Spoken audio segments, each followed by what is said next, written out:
estamos ya por terminar el libro de Deuteronomio. Hay algo que quiero trabajar, pero como usted bien se ha dado cuenta, el libro de Deuteronomio es básicamente una réplica de los libros anteriores, ¿verdad? Trae consigo instrucciones que están en el Éxodo, en el Levítico y en el libro de Números. Entonces, vamos a entrar, yo pienso, con la ayuda del Señor un poquito más adelante al libro de Josué. El libro de Josué habla mucho sobre liderazgo, habla mucho sobre cómo guiarnos y cómo guiar, ¿verdad?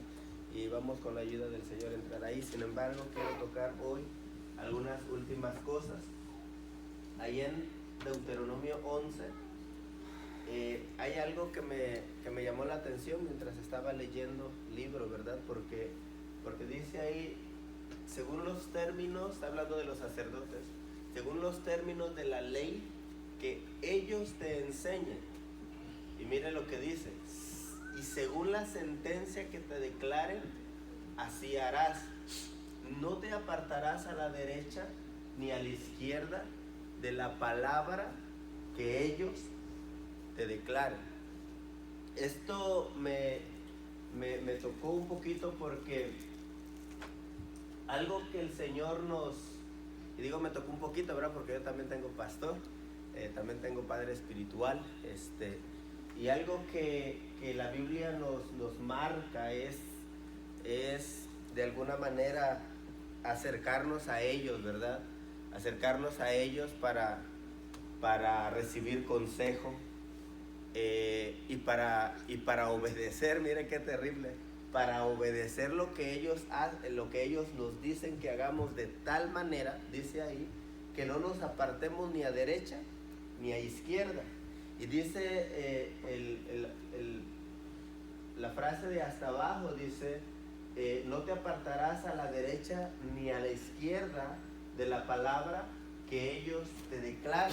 Está hablando, por supuesto, dentro del contexto, está hablando acerca de hacer juicios, está hablando acerca de cuando hay problemas en medio de la congregación. Digamos que el hermano Noé se peleó con el hermano Marcelino, o que la hermana Lucero ya no soporta a la hermana Ángela, ¿verdad? Y empiezan a pelearse por ahí, casos de adulterio, casos de divorcio, casos que tienen que ser traídos al sacerdote. Recuerden que un sacerdote en el tiempo de Moisés actuaba como un juez, tenía como ese poder legislativo, pero también tenía el poder, como quien dice, judicial, para poder llevar a cabo ciertas leyes. Y dentro del contexto que marca ahí, dice el verso 10, le voy a leer el verso 9, dice: y vendrás al sacerdote levita o al juez que oficie en aquellos días, e inquirirás de ellos, y ellos te declararán el fallo del caso, y harás conforme a los términos de la sentencia que te declaren desde aquel lugar que el Señor escoja. Estoy leyendo el verso 10 y dice: y cuidarás de observar todo lo que ellos te enseñen. Después entramos al verso 11, que está ahí sobre el proyector, y el verso 12, yo no sé si usted lo tiene en su Biblia, pero el verso 12 dice: y el hombre que proceda con presunción, no escuchando al sacerdote que está allí para servir al Señor tu Dios, ni al juez, ese hombre morirá. Así quitarás el mal de en medio de Israel. Verso 13 dice: entonces todo el pueblo escuchará y temerá, y no volverá a proceder con presunción. Mire qué tremendo. El sacerdote venía a ser el juez. El sacerdote dictaba juicios, si usted quiere, ponía las leyes, hacía que la gente pusiera las leyes en práctica. Y cuando alguien se sucedía que se salía del control y requería un castigo o algo, venía donde el sacerdote, y el sacerdote decía: ok, Ángela, te fuiste sin permiso a la feria, entonces tienes que hacer esto y esto y esto y esto y esto. era que esta persona que había cometido semejante o que había cometido cualquier tipo de desobediencia iba a seguir estrictamente lo que el sacerdote le dijera que hiciera. Si el sacerdote le decía, tienes que pararte ahí en la puerta, y hermano, quiero, mire cómo es la Biblia, ¿verdad? A veces no es que uno quiera que la obediencia y todo eso, pero Dios pide obediencia no solo verticalmente, sino también horizontalmente. Y dice ahí, bueno, lo que Él te diga es lo que tú vas a decir, lo que tú vas a actuar. Y dice el verso 10, allí dice, y cuidarás de observar todo lo que ellos te enseñen. Cuando yo estaba leyendo esto hace unos días atrás, preparando la clase, me recuerdo, hermano, de muchas personas, aquí no hay por supuesto, pero me recuerdo de muchas personas que dicen, yo no me le voy a sujetar a un pastor. Yo no tengo por qué obedecer a un pastor. Yo no tengo por qué obedecer a un líder.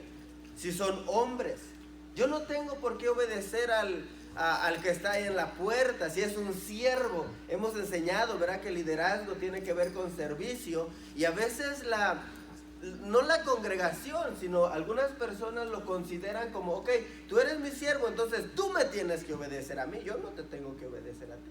Eres un hombre que está, en alguna manera lo malentienden y dicen, eres un hombre que está bajo mi servicio. Entonces, cuando Moisés le está recordando al pueblo y le dice, hay algo que ustedes tienen que saber. En medio de ustedes se han designado jueces, se han designado oficiales y se han designado sacerdotes. ¿Para qué? Para que ellos les enseñen a ustedes la manera correcta de actuar sobre cualquier litigio, sobre cualquier circunstancia que ustedes necesiten ayuda. Pero lo que ellos les digan que hagan, eso van a hacer. Y me molesta un poco, el último verso, el último versículo donde dice, y los que actúen con presunción, es decir, los que no quieran obedecer, los que digan, ¿y yo por qué lo voy a hacer? Que se vaya al infierno el hermano, ¿yo por qué lo voy a hacer?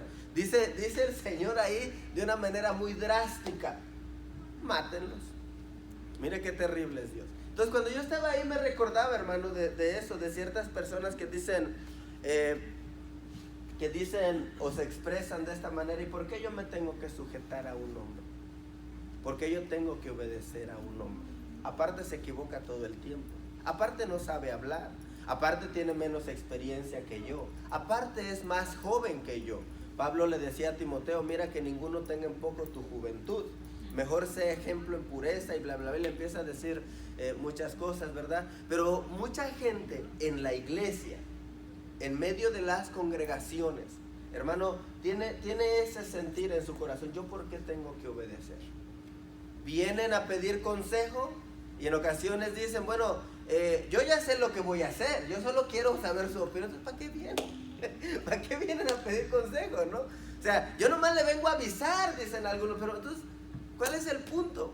Si la palabra del Señor dice, ven, pide el consejo para que hagas conforme lo que ellos te digan, ¿verdad? Malaquías me encanta porque dice el Señor que levanta liderazgo, levanta sacerdotes para que el pueblo adquiera de ellos sabiduría. ¿Por qué digo esto? Porque nosotros ministramos al pueblo y en determinado momento, muchachos, yo no sé dónde los va a llevar el Señor, en qué lugar los va a colocar el Señor, pero en determinado momento ustedes tienen que enseñar que la obediencia, tome esto bien espiritual por favor, la obediencia al liderazgo es muy importante. Muy importante. Usted es líder de Ujieres, los muchachos que son Ujieres tienen que aprender a obedecer a su líder de Ujieres. Usted es líder de ¿cómo se llama? Ministerio de Alabanza. Los muchachos tienen que obedecer, tienen que entender que dentro de esa atmósfera de amistad y todo eso, tienen que obedecer. De tal manera que la palabra es un poquito drástica en relación a los que desobedecen. Ahora, hay personas que mientan un verso que está en Jeremías capítulo, ¿dónde tengo mi de este? Jeremías capítulo 17, busque por favor Jeremías capítulo 17. Parece que es el verso 5. Y este verso dice de la siguiente manera: así ha dicho Jehová, maldito el varón que confía en el hombre y pone carne por su brazo y su corazón se aparta de Jehová. Quise ponerlo un poquito ahí con los números Strong, porque a veces se malinterpreta este verso y las personas caen dentro del pensamiento de yo no tengo por qué obedecer a un hombre o confiar en un hombre.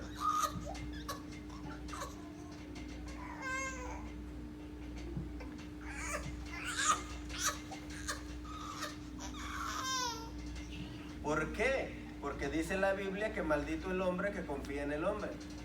Pero una persona, hermano, que ha estado estudiada o que le gusta escudriñar la Escritura, se podrá dar cuenta de que hay pasajes en la Biblia. Primero, el pueblo de Israel seguía a un hombre. ¿Cómo se llamaba ese hombre? Moisés. Josué, por ejemplo, seguía a un hombre, ¿verdad? Y lo mismo. Eliseo seguía a un hombre. ¿Quién era su maestro de Eliseo? Elías. ¿Quién era su maestro de los discípulos? Jesús. Pablo se atrevió a decir algo bien terrible. Sean imitadores de mí, así como yo soy de Cristo. En lo que puedan, en todo lo que ustedes puedan, imítenme a mí. ¿Por qué? Porque en lo que yo hago estoy tratando de imitar al Señor. Entonces, yo quiero caer en el punto donde hay personas que se amarran a ese versículo y dicen, yo no tengo por qué confiar, yo no tengo por qué obedecer, yo no tengo por qué sujetarme en un hombre, porque la Biblia dice, maldito el varón que confía en el hombre. Pero lo toman dentro de o fuera de un contexto bíblico, porque si usted se da cuenta en la Escritura, Dios pide que el pueblo obedezca, según Deuteronomio 17, que el pueblo obedezca a aquellos a quienes Él ha puesto delante. A ustedes lo van a poner, ya están delante de un grupo de personas.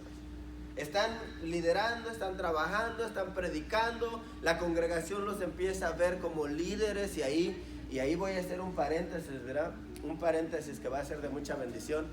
La congregación ya empieza a verlos como líderes. Entonces cuidemos de dar un buen testimonio dentro de la congregación. Y fuera también. Me voy a poner primero adentro. ¿Por qué? Porque a veces, hoy que pasó el aniversario, digamos, yo no estuve allá, yo estuve aquí, pero digamos hoy que pasó el aniversario, que las carreras y que la presión y que, digamos que el hermano Eliseo estaba de ujier, el hermano Diego estaba de ujier también. Y de repente el hermano Eliseo recibe a una persona y lo sienta acá y se acerca allá atrás donde están llegándose los demás y el hermano Diego lo regaña y le dice, no debió haberlo sentado allá, yo le dije que acá. Eso es falta de prudencia. Que te miren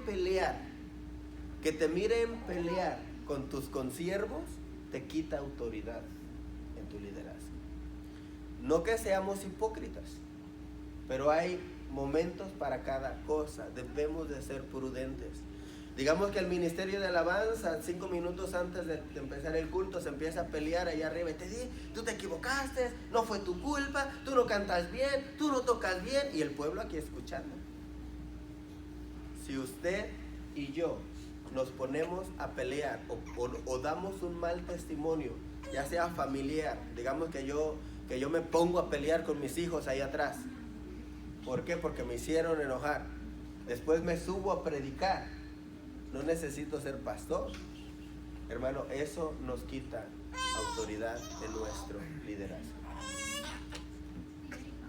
Dice la Biblia, en el contexto general, que el hombre, Dios puso a un hombre. Hermano, Dios no puso a un ángel.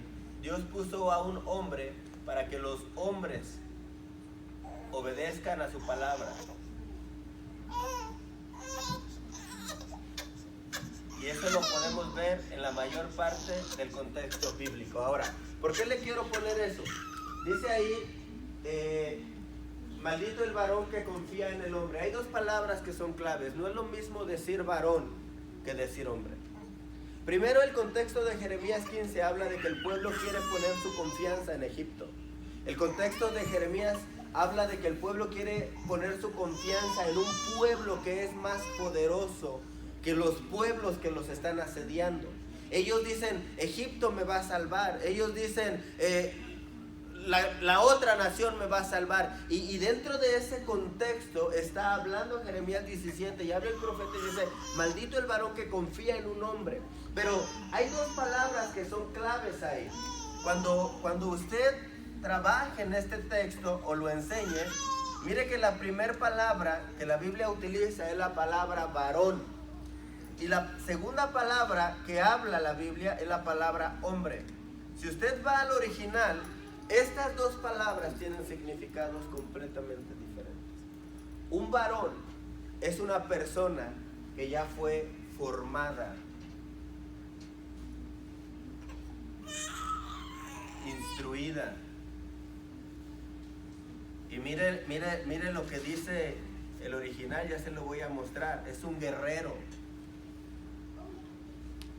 La definición de varón, según el diccionario Strong, la palabra 1397, tiene que ver con un gibor. Y un gibor en el hebreo, hermano, es un guerrero, una persona que fue adiestrada para la guerra, una persona que fue formada, que su propósito es prepararse para pelear. Y dice la Biblia ahí en Jeremías 17, maldito el gibor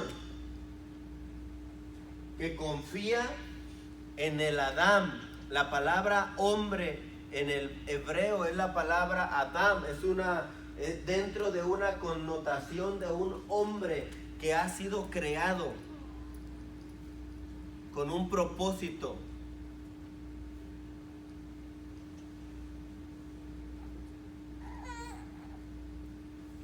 Pero un Adán no ha sido formado. La diferencia entre un varón y un Adán es que el varón ya alcanzó una estatura. El varón ya alcanzó un nivel, si usted quiere verlo espiritualmente hablando, de gibor. Pero el hombre todavía no llega a ese nivel. Entonces Jeremías 17 dice, maldito aquel, déjeme parafrasearlo, maldito aquel que ya fue instruido, que ya fue entrenado, que ya tiene un nivel espiritual y se quiere apoyar en una persona que ni siquiera ha empezado a entender su propósito. Es como que si tú siendo doctor confiaras en una persona que solamente da remedios caseros para una enfermedad. Por eso la Biblia dice, ustedes pueblo de Israel ya tienen un nivel espiritual diferente a Egipto. Pero ustedes quieren regresar a Egipto y apoyarse en ellos para que los salve de Babilonia, de los persas, qué sé yo. No se puede, maldito el varón que ya fue formado y que se quiere apoyar en alguien de menor nivel espiritual. Eso es bien interesante entenderlo. ¿Por qué? Porque no dice la Biblia que no confíes en el hombre. La Biblia no dice, no confíes en tu pastor, desconfía porque maldito el varón que confía en el hombre. La Biblia no dice que, Deuteronomio 17 dice, cuando haya un problema, ve donde el sacerdote, ve donde el juez, ve donde el levita que está a cargo. ¿Para qué? Para que él te instruya, para que él te guíe, para que él te lleve en la obediencia de la palabra a la solución de tu problema. Pero viendo Deuteronomio 17, yo miraba que muchas personas sacan del contexto bíblico Jeremías capítulo 17 y dicen, ¿yo por qué tengo que obedecer al pastor? Si es un hombre igual que yo, se equivoca. O ¿yo por qué tengo que obedecer al diácono? O al líder de ujieres. Y Jeremías 17 dice, maldito el varón que confía en el hombre. Ok, varón es una estatura. Usted sabe, hermano, yo le he enseñado esto. El hombre de Génesis 2 es un hombre formado, es un Ish, ya no es un Adán, es un hombre ya formado. El hombre de Génesis 1 es un hombre creado. Hay una diferencia grande entre ellos dos. para poder estar dentro del huerto, para poder desarrollar el propósito que Dios te dio a ti, debes de haber crecido, debes de estar en un proceso de formación. Es como que si yo quiero ser doctor, yo nací para ser doctor, pero todavía no me inscribo ni siquiera en la preparatoria, me falta el proceso. Vaya, soy un hombre que tiene un propósito, pero que para llegar a ese propósito tiene que convertirse en varón. ¿Cómo se va a convertir? A través del proceso. Dios lo va a llevar a un proceso. Dios lo va a llevar a un nivel de obediencia, hermano. ¿Cuál fue la regla para el hombre en Génesis 1? Solo le dijeron: crece, multiplícate, enseñoréate, ¿verdad? Punto. La tierra se va a llenar. Pero ¿cuál fue la regla para el que pusieron en el jardín? De todo puedes comer, pero de ese árbol no puedes comer. Para que tú y yo podamos llegar al nivel de Gibor, al nivel de varón, hay algo que tenemos que aprender, y eso se llama límites u obediencia. Todos tenemos un límite. Por eso Pablo dijo: todo me es lícito, pero no todo me conviene. Yo sé cuál es mi límite. El límite del varón que estaban formando en el huerto se llamaba árbol del conocimiento. Pero no es lo mismo hablar de un hombre, de un Adán, a hablar de un Gibor. Por eso el Señor condena la actitud del pueblo de Israel y les dicen: ¿cómo ustedes pueden confiar en alguien que ni siquiera ha llegado a la estatura espiritual o a la estatura que yo estoy pidiendo? Pues es como que si ustedes fueran en lugar de ir hacia arriba, fueran hacia abajo.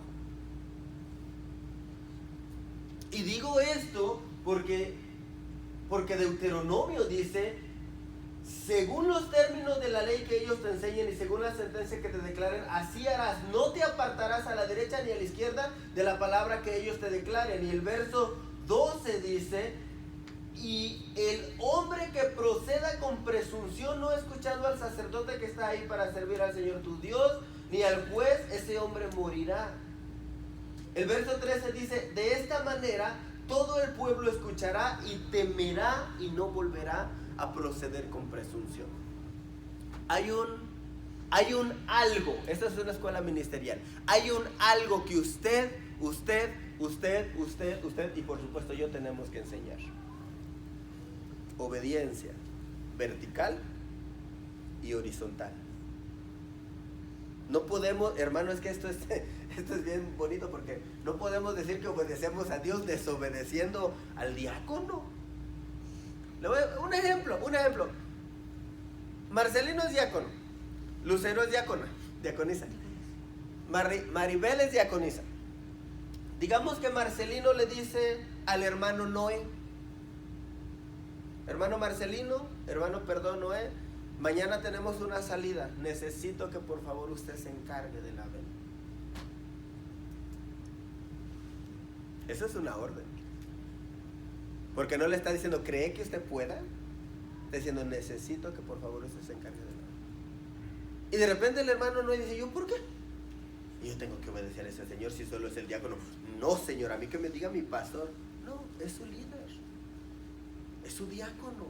Él, después del pastor, los ancianos. Hoy no tenemos ancianos todavía, ¿verdad? Pero después del pastor están los ancianos, y después de los ancianos están los diáconos. Y algo que la iglesia, hermano, no quiere aprender muchito es precisamente la obediencia a nivel horizontal. Creemos que obedecemos a nivel vertical, pero la Biblia enseña que nuestra obediencia a nivel vertical hacia Dios, pues, se mira reflejada en nuestra obediencia a nivel horizontal.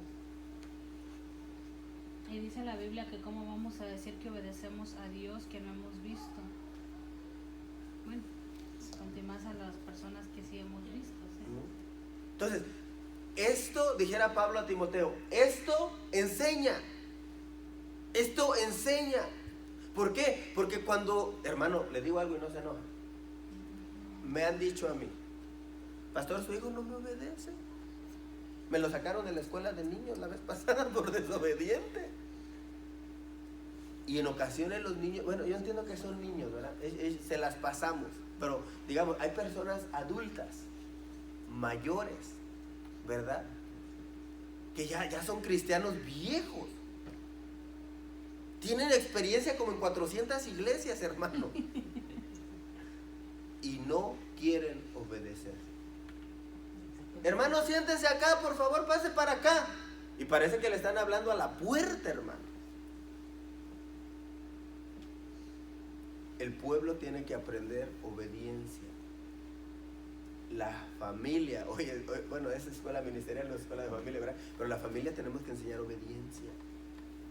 Porque dice la Biblia que los... yo no quiero ser radical así, pero imagínense, pónganme ahí, todos los vamos a fusilar porque no obedecen, ¿no? Pero espiritualmente hablando, ¿cuántos no mueren por no obedecer? Entonces, esto enseñemos, hermano. Jesús escogió a 12 para que esos 12 enseñaran, pero para que esos 12 también tuvieran cierto liderazgo. Cuando Jesús no estaba, ¿a quién les llevaban los enfermos? A los discípulos. Cuando Jesús ya no estuvo, ¿quién enseñó? Los discípulos. ¿Quién hacía juicio? Pablo dijo, a fulano ya se lo entregué a Satanás. ¿Para qué? Para que Satanás se arregle. Hermano, ¿quién se encargaba de los juicios? Los discípulos. Y el Señor levantó sacerdotes en el Antiguo Testamento, pastores, maestros, evangelistas, apóstoles, diáconos, bla, bla, bla. En el Nuevo Testamento, ¿para qué? Para que el pueblo venga, tome consejo y haga conforme lo que les están diciendo. Esto enseñemos. Pero le voy a dar un consejo, hermano. Diga conmigo, no me voy a enojar.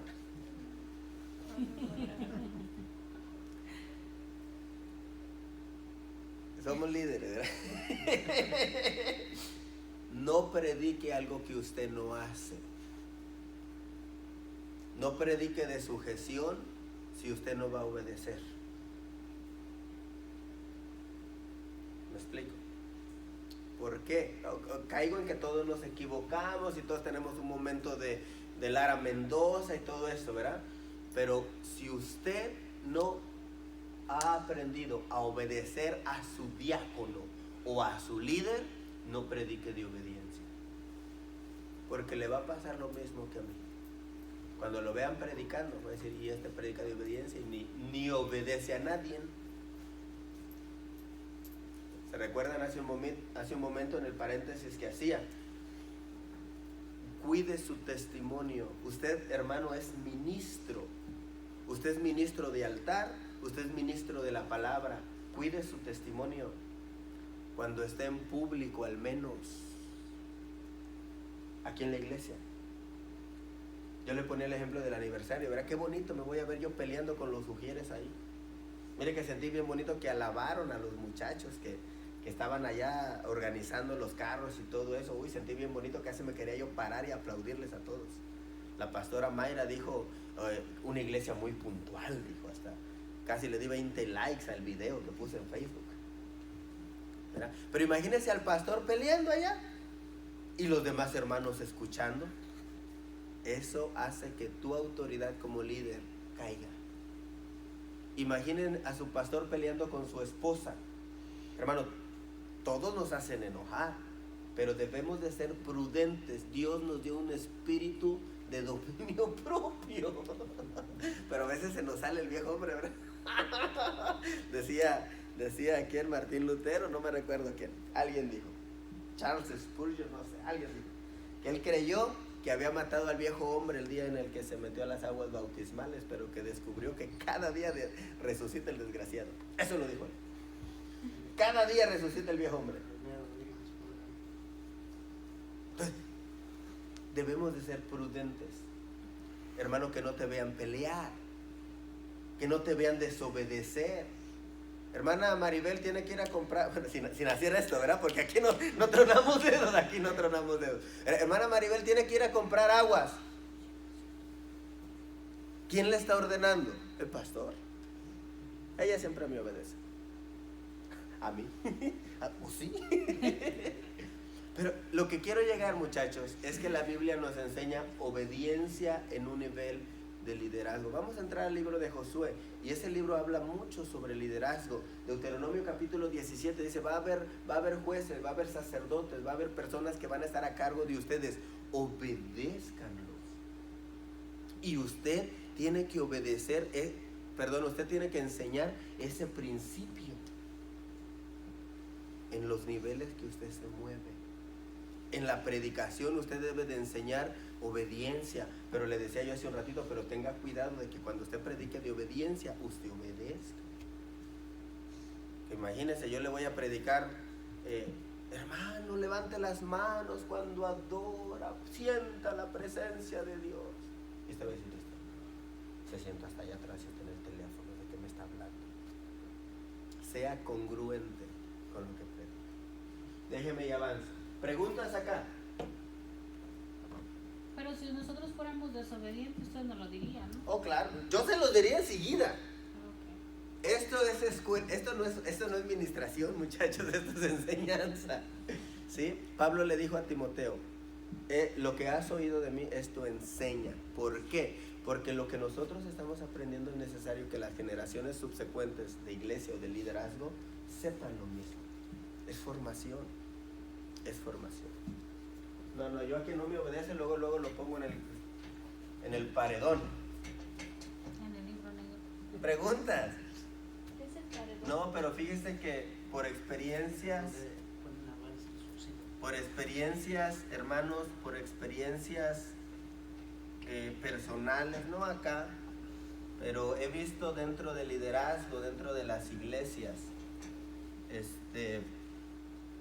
mucho de esto. Los líderes no se le quieren sujetar a su líder inmediato. Porque yo tengo una licenciatura y tú no tienes nada. Pero eres mi líder porque llegaste antes que yo, pero yo estoy mejor preparado que tú. Y por eso no se le quieren sujetar. La Biblia no enseña eso. La Biblia no enseña eso. La Biblia dice que cuando alguien, tú debes de obedecer al que fue puesto delante de ti para obedecer. Si sabe hablar bien, si sabe inglés, si no sabe inglés, si es ciudadano, si no es ciudadano, lo pusieron delante de ti, tu trabajo es obedecerlo. ¿Quién lo puso? Dios. ¿Te gusta o no te gusta? ¿Verdad? Pero yo he tenido experiencias donde a mi pastor no lo querían obedecer. ¿Por qué? Porque había licenciados en teología en la iglesia. Porque había gente de dinero y mi pastor manejaba su carrito viejito cuando en el 2000 y algo. Porque tenían casa grande. Entonces a veces el corazón del hombre tiende a, yo gano $20 la hora, soy dueño de mi propia empresa, y tú ¿quién eres para que yo te obedezca? Cálmate. En lo espiritual el Señor pone aún al que no sabe nada para avergonzar a los sabios y entendidos de este mundo. Es lo que dice la Biblia. Ahora, el propósito no es señorearse de las ovejas, no, porque tenemos que tratarlas con amor, con misericordia, pero debemos de enseñarles el principio de obediencia horizontal, porque todos queremos la obediencia vertical, pero como decía la hermana Lucero, ¿cómo puedes tú decir que sirves a un Dios que no puedes ver? O que obedeces a un Dios que no puedes ver, cuando al que puedes ver no lo obedeces. ¿Preguntas? Voy a brincar unos versos, muchachos, porque quiero llegar a algo. Hemos hablado acerca de estas cosas, por eso no me quiero detener allí. Pero sí quiero hablar de... No tanto hablar, sino... ¿Cuánto tiempo tenemos? Tenemos 20 minutos. Quiero hablar de un tema, hacer algo así como una mesa de discusión. Vénganse, muchachos, para acá para que discutamos juntos. En que se pongan los guantes. Una mesa de discusión o...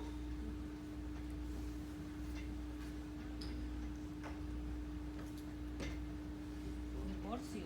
Sí, vamos a hablar acerca del divorcio, porque fíjese que una de las leyes...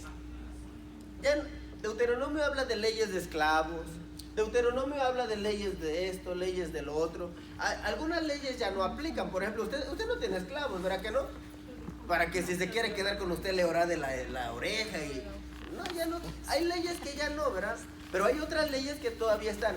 Y una de las leyes que me detuvo un poquito en mi estudio de la palabra fue precisamente cuando el Señor ahí en Deuteronomio empieza a hablar acerca del divorcio. Y vuelvo y repito, es una réplica de lo que los otros libros dicen, pero cuando yo estaba mirando esto, sentí en mi corazón el deseo de platicar con usted, sí, de platicar con usted. ¿Qué opina usted? No, ¿qué opina? ¿Cómo podemos nosotros? Porque recuerde que Deuteronomio 17 dice que el pueblo va a venir a usted a pedir consejo. Y en relación a lo que usted les diga, el pueblo debe de hacerlo exactamente como usted se los está diciendo. Para dar un consejo debemos de tratar de ser lo más sabios posibles en relación a la palabra de Dios. Porque si no manejamos la palabra de Dios con sabiduría, hermano, podemos caer en el grandísimo error de desviar a la congregación. Y este tema es un tema que me detuvo en el estudio de la palabra cuando lo estaba haciendo. Entonces quise hacer una mesa redonda con usted. ¿Qué cree usted? ¿O cómo podemos manejar como iglesia a la luz de la palabra el tema del divorcio? Puede hablar. Digo a la luz de la palabra. Primeramente se debe que dice que Dios aborrece el divorcio. Dime el verso. ¿Quiere verse también? Búsquelo en la concordancia. Está en Mateo. Sí, está en Mateo, pero no. Dios aborrece el divorcio, ¿cierto? Sí. Por ahí alguien que sea super archi mega ultra rápido en las escrituras, que lo encuentre. ¿Qué quiere Jesús? Vamos a platicar de esto. Debe de estar. Mateo. Dice que el Señor aborrece el divorcio. ¿Cómo dice?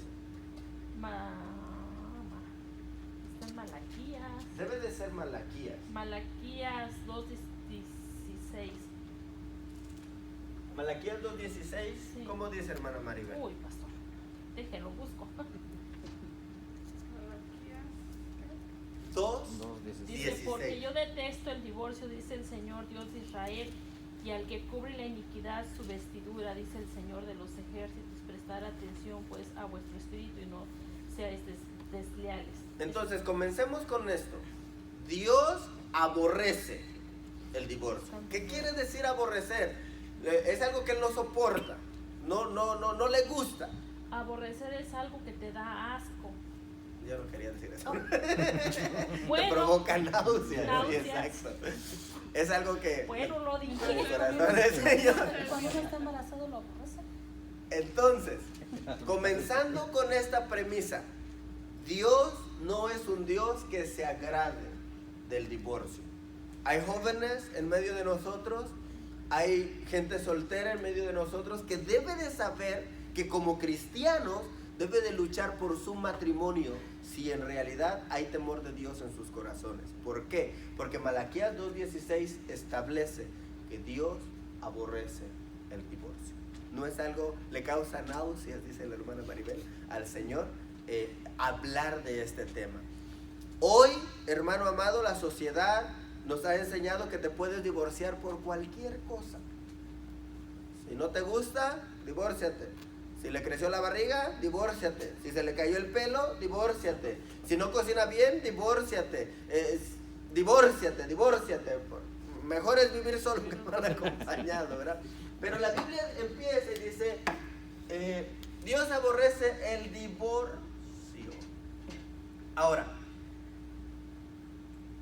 una vez le vinieron a preguntar a Jesús, por ahí en Mateo capítulo 5, acerca del divorcio. Y Él estableció y dijo, bueno, Moisés les dio permiso de divorciarse. Mira qué bonito, hermano.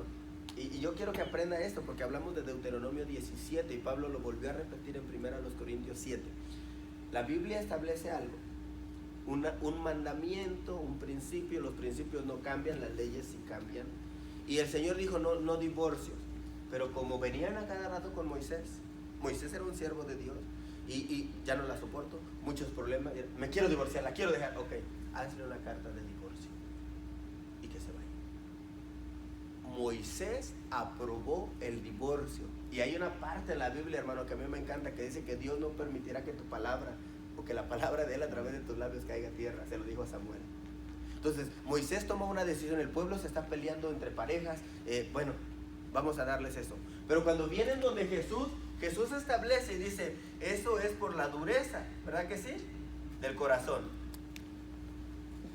Porque dice, en el principio no era así. En el principio el divorcio ni siquiera estaba contemplado, hermano. Te casaste, ya te fue bien por toda tu vida. Te casaste, bienaventurado, dice la Biblia, ¿verdad? Que el que encuentra esposa encontró el favor de Dios. Entonces, hoy en día, como iglesia, usted como líder sabio, con discernimiento en el Señor, se le van a acercar, hermano. Se le van a acercar probablemente más que a mí, como pastor, porque le tienen más confianza a usted. Y le van a decir, fíjate que me quiero divorciar, porque encontré a Pepito en el Facebook y él era mi primer novio de la secundaria. Y lo amo todavía con amor desenfrenado. ¿Qué hago? Divórciate. El amor de tu vida te está esperando.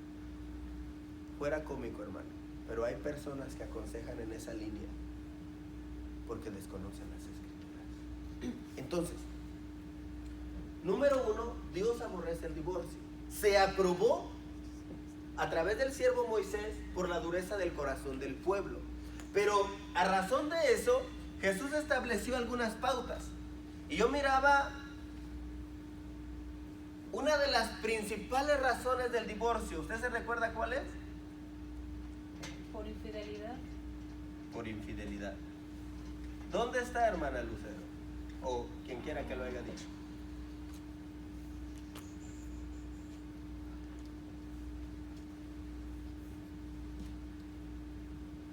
Ahí en Mateo capítulo 19, me parece.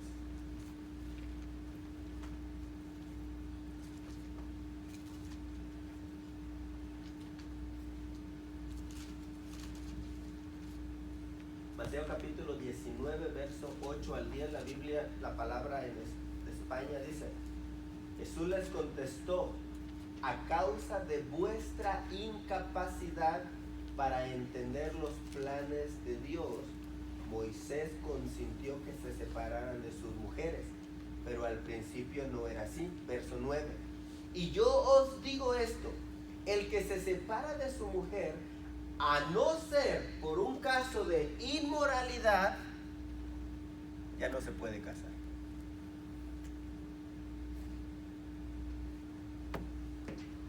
El índice de divorcios en cristianos es tremendo. Es tremendo, hermano. Es tremendo. Ahora, ¿qué podemos hablar acerca de la inmoralidad? Dígame algunos pecados o algunas circunstancias relacionadas con la inmoralidad. ¿Le ayudo? El respeto. Violencia doméstica también. Vamos para allá después, pero ahorita estamos en problemas relacionados con inmoralidad sexual. ¿Será la pornografía inmoralidad sexual? Sí. ¿Adulterio? ¿Será? ¿Fornicación? ¿Será? ¿Qué más? Por ejemplo, que no sé cómo decir. ¿Homosexualismo? ¿Cómo? Hay personas casadas, ¿verdad? Que al último se dan cuenta de que caen en esa situación. Por ejemplo, que te obliguen a Orgías. hacer algo que tú no quieras hacer. Sí, no lo quiero explicar. Ya, entiendo. Pienso yo que sería, ¿no? Pudiera ser. Porque, ser. porque, por ejemplo, pudiéramos tener un caso que viniera una esposa y dijera, no, pero es que él dice que me tengo que sujetar a lo que yo Ya. diga porque mi cuerpo le pertenece a él. Yo pienso que ahí ya está como... Ahí pudiera entrar la violencia, ¿verdad? Orgías, dijo usted.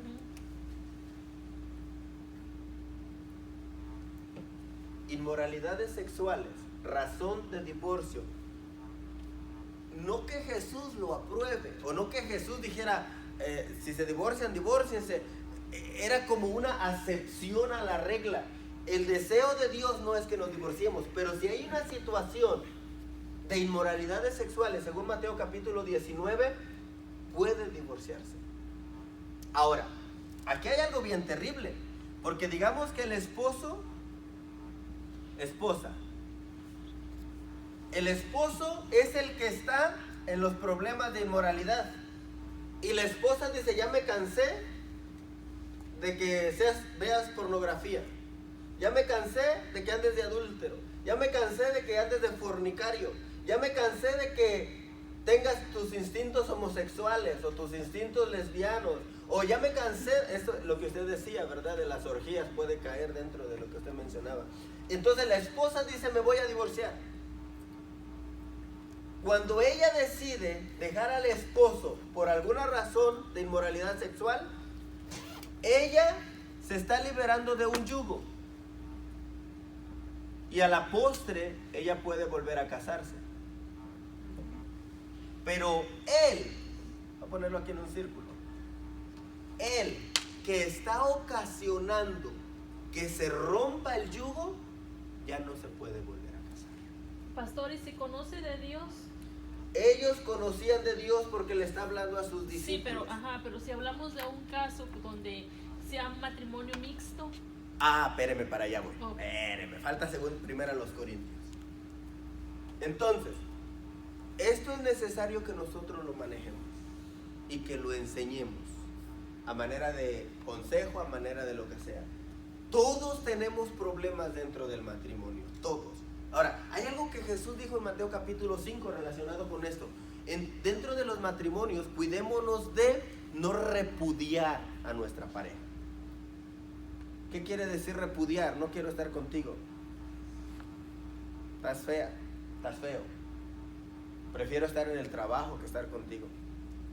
Prefiero estar encerrado en mi cuarto que estar contigo. Eso es repudiar. Y Jesús dijo, tengan cuidado de repudiar a su pareja, porque eso las puede o los puede empujar a ellos a caer en un adulterio.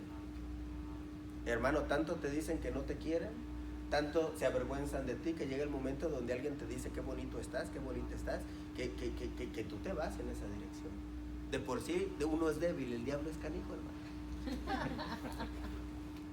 Diablo canijo, ¿verdad? Entonces, sépase que una de las razones que el Señor aprueba dentro de la acepción a la regla para el divorcio es la inmoralidad sexual. Pero la persona que es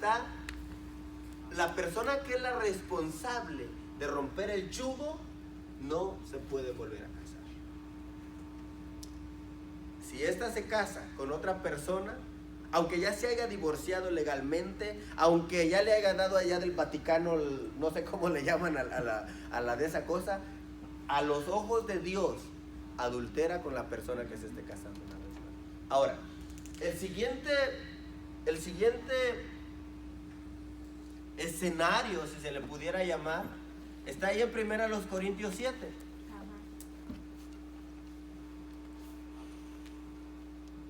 Dice la Biblia, hablando de los matrimonios mixtos, yo quiero que usted tenga en su corazón Malaquías capítulo 2, verso 16. A Dios le ocasiona náuseas el divorcio, aborrece el divorcio, no le agrada. Por sobre todas las cosas, los creyentes, los cristianos, los que tienen temor a Dios deben de evitar el divorcio. Hay siempre una manera de solucionar las cosas. Si por alguna razón se da un tipo de inmoralidad sexual que usted no quiera, y digo no quiera, porque sí puede perdonar, pero que usted no quiera perdonar, entonces la Biblia le da la chance o el permiso de poder divorciarse. Pero Dios aborrece el divorcio, tenga eso en su corazón. Ahora, ahí en 1 Corintios capítulo 7, Pablo está dando instrucciones a los matrimonios, le dice a la mujer que no se le niegue al hombre, el hombre le dice que tiene que pagar su débito conyugal. Usted le ha hablado de eso, y llega el momento donde Pablo le dice, si alguien llega Si una hermana se convirtió y su esposo no se ha convertido, no lo deje, no se separe. ¿Por qué? Porque si él te permite continuar en tu fe, no te separes. ¿Por qué? Porque mientras tú te estás santificando, él se está santificando. Y no solo él, tus hijos se están santificando. Pero, y lo mismo le dice al hombre, si tú llegas varón y tu esposa no se ha convertido, pero no te causa problema, puedes manejar la situación. Sí, te avienta el plato en la cara, pero tú tranquilo, no te pasa nada. Tú puedes manejar la situación, no te separes. ¿Por qué? Porque mientras tú te estás santificando, ellas se están santificando también. Ahora, hace un paréntesis el apóstol Pablo y dice, y si por alguna razón se separan, miren lo que le dice, no se case. Si por alguna razón el hermano dice, ay, es que me avientan los platos y yo ya me cansé, me dice, se burla de mí, me amenaza, ya me cansé, vaya, sepárate, pero no te cases. Nada de que ya me divorcié, pues vamos a buscar una hermanita, vi que ya le eché el ojo a una hermanita por ahí, naranjas, nada, no se puede, no. Sepárese, pero no se case, porque aquel puede regresar y pueden continuar con su matrimonio. Ahora, sigue hablando el apóstol Pablo allí en 1 Corintios capítulo 7 y dice, ahora, si por alguna razón la persona que no se ha convertido insiste en separarse, sepárate. Y dentro de ese contexto de insiste en separarse entra violencia doméstica, te pega, te maltrata, te regaña a causa de la fe. Tú no estás supuesto a llevar ese yugo, porque a últimas instancias él es un incrédulo y te puede separar. Pablo no lo deja ver bien claro ahí, muchachos, pero los comentaristas bíblicos dicen que la persona que se separa porque el cónyuge está persistiendo en no me gustas hermano, mejor me voy a divorciar, mejor cada quien por su lado, dice, ok, sepárense, porque no los llamó Dios a ese tipo de yugo.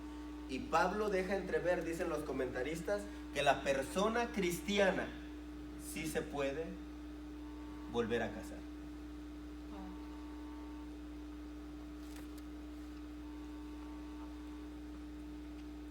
Entonces, si sufren violencia doméstica, sí se puede volver a casar. Pero vuelvo y repito, Malaquías 2:16 es la punta de lanza sobre ese tema. Recuerden que la causa principal de todos los divorcios es la dureza del corazón. Hay momentos donde la Biblia nos permite hasta cierto punto. El otro escenario que ya no me da tiempo de tocar se encuentra en 1 de Timoteo. Me parece que es el verso 5, capítulo 5, donde dice que, no lo apunté, donde dice que el que no provee para los suyos es peor que un infiel. Por ahí usted lo ha de localizar, debe de estar en 1 de Timoteo. Cuando una persona no provee y deja morir de hambre, entonces por flojos también los pueden dejar, o por flojas. O por flojas. Ahora, pero recuerden, proveer, dice el apóstol Pablo, quien no provee para los suyos es peor que alguien que ha negado la fe. Pero vuelvo y repito, 5:8. Pero vuelvo y repito, la punta de lanza sobre este tema es Malaquías 2:16 y Mateo 5, donde el Señor Jesús dijo, en el principio no era así. Es porque no han logrado entender el propósito que Dios tiene para cada uno de ustedes como matrimonio. El matrimonio se debe de guardar, cuidar, proteger. Todos tenemos problemas.